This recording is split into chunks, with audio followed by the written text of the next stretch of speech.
The American dream. What is the American dream? And do we all have the same American dream? Do we all have the same opportunity? The founders of this country love to talk about life, liberty, and the pursuit of happiness. But what about the people that were here before us? Do they not have a dream? One thing we can count on in America, though, is we can dream of incarceration. We're a small country with 5% of the world's population, yet we incarcerate 1 out of 4 people in the entire world in our prisons. Just think about that. The land of the free and the home of the brave locks up more of its citizens than anybody else on earth. So not only do we have a crazy incarceration problem, and we incarcerate people for a greater number of crimes for a longer amount of time than anybody else on earth, but recidivism really impacts that too. 65% of people come back to prison within 3 years, 79% within 6 years, and 83% within 9 years. They all come back to prison because they have no programs to rehabilitate themselves. Once upon a time, education was effective at rehabilitation, but Congress took that away back in '94 during the war on drugs. They figured that being tough on criminals was being the same thing as being tough on crime. So they took away all funding for rehabilitation programs. And so why does that matter? Well, I guess let me talk about my personal journey. I was incarcerated for a while, but I was really lucky. Oh, let me back up, I missed that slide. So the reason it matters is $1 invested in correctional education really benefits society. The RAND Corporation discovered that $1 returns 45 back to society. Washington State Institute for Public Policy pegs that number about $20 in public value. And this comes back to my story. So while the education programs did not exist, I was lucky because I had a father that could pay for it. So when I was incarcerated, I graduated the top of my class at Penn State, upper 0.5%. I did really well, only because I had that opportunity to do so. And I discovered a lot of people just like myself would do the same thing. Of course, when I got out, I went to the UW in a nonprofit management program. Go Huskies. Woo! And of course, I ended up at Stanford. So if you can imagine, maybe after 15 years in prison, you find yourself at Stanford. That's a pretty crazy dream that happened because I had the opportunity to do so. There's lots of people in prison just like myself, just like Tracy Matheson. She was one of the first people we funded back in 2007.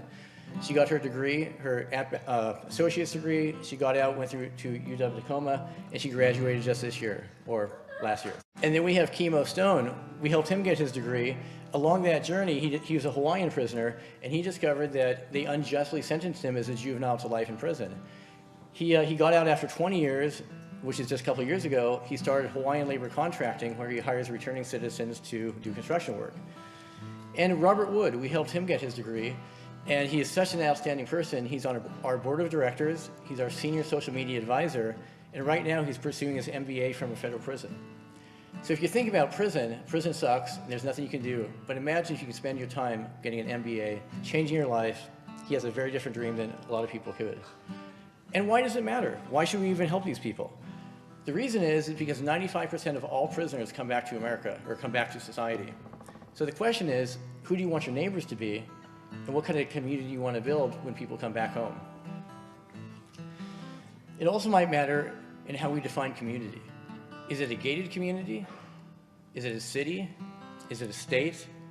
Is it our nation, or the world? Because how we define a community is how we define people, and whether we want to help those people or not. So Kurt, why don't you tell us about your fight for the American dream?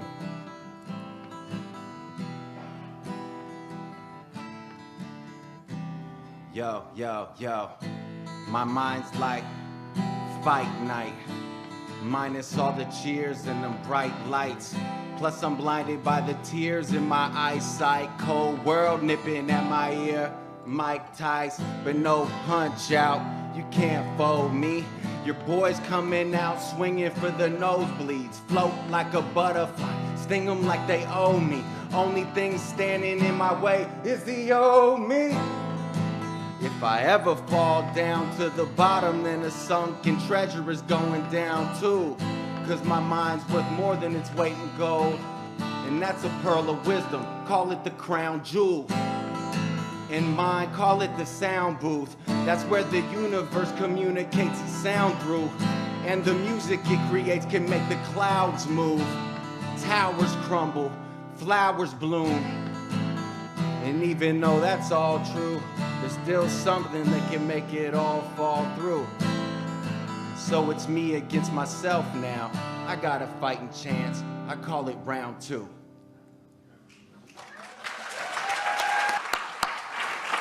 No matter which way I choose, I'm bound to get a scrape or bruise. But I cannot be afraid to lose or be ashamed to see my dreams come true. True, true, true, it's what I'm fighting for.